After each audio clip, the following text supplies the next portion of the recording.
Мен Дидар Дәулетұлы және тақырып look қосылған adjectives.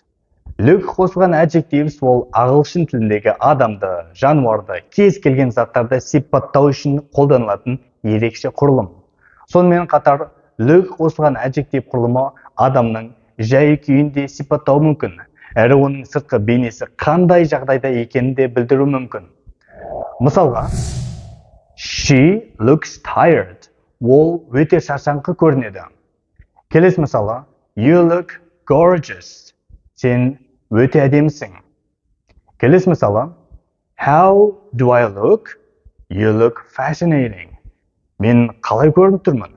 Сен өте тартымды көрініп тұрсың.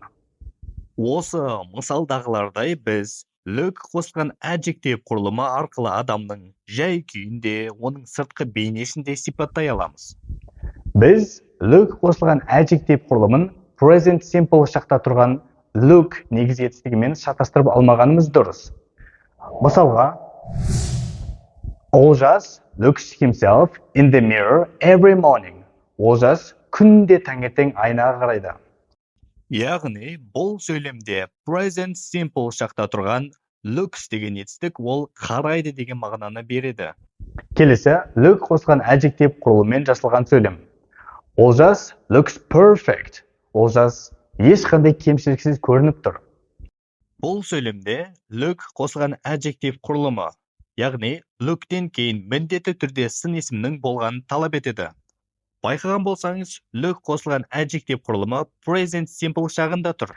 Ал егер look сөзі present simple шақта емес, present continuous шақта тұратын болса, мағыналарында қандай айырмашылықтар бар?